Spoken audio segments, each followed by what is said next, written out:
Hello beautiful people, George here from Tech with the fresh new Huawei Y7 Prime 2019.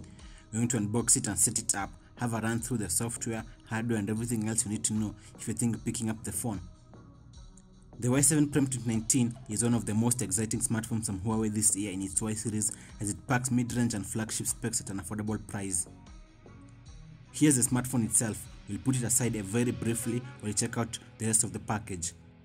There's a SIM injector tool, the transparent plastic case to showcase the beautiful back and still keep the phone in its pristine condition without the fingerprint smudges.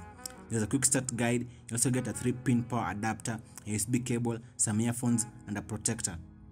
Nothing too crazy here, let's put that away and get to the phone. The Y7 Prime 2019 comes in a variety of colors including midnight black, color red and aurora blue, which is the one I have right now. It fills the hand as you can see. The back is arched for a good grip and gives that reassuring firmness. The Y7 Prime 2019 has a 6.26-inch IPS LCD dewdrop display. On the back, you get the dual camera setup, which we'll get in a bit. On the top, you get the 3.5mm headphone jack with the volume rocker and the power buttons on the right. The SIM tray is on the left with the USB power port below and the mono speaker. The SIM tray holds 2 dual 4G voltage slots and a slot for expandable memory. The screen is a front-filling display, as you can see, with the relatively smaller bezels on the side and bottom. On the top, you get the nice and subtle dewdrop style notch that doesn't intrude that much on the screen. You get a fast and reliable rear fingerprint scanner on the back, while the notch houses the front camera that lets you use your face to unlock the phone. Huawei has implemented Face Unlock 2.0 for dependable and relatively fast way to unlock your phone. On the software side, the Y7 Prime 2019 runs on Android 8.1 Oreo and MIUI 8.2 that comes with its little perks that most people will find useful. The user interface is more smooth than the previous version, and you also get to bring back the app drawer. The display, though LCD, is perfect and crisp, as you can see. Its spacious screen offers pretty sharp visuals and will still do the job if you're into binging videos on the go or scrolling through the web. You also get to fiddle with the screen's color temperature. My early impression is that this is obviously a nice looking screen.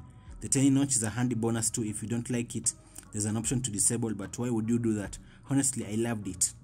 The Y7 Prime 2019 is powered by Qualcomm Snapdragon 450 chipset, backed up with 3GB of RAM and 32GB of onboard storage, which you can expand via microSD, ensuring that everything runs nippy and nice and that nothing lags during your day-to-day use.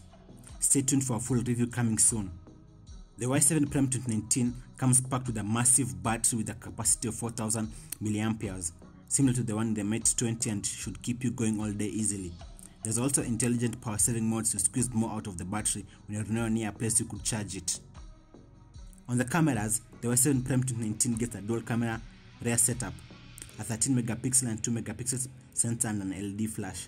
On the front is a 16MP selfie shooter. Opening the camera, you get several modes to play around with, including AI mode, beauty, normal, video, aperture, which is the portrait mode. Clicking on more, you get additional modes including AR, HDR, document scan and good food mode. For video, the Y7 Prime 2019 can do both 720p and 1080p videos on the rear camera. Here are some sample photos.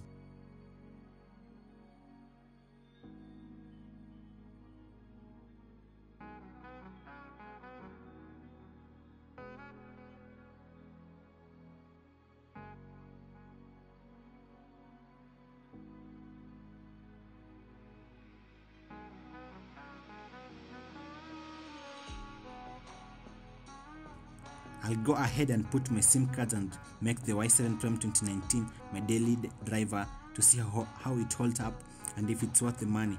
Stay tuned for my full review coming soon. Peace.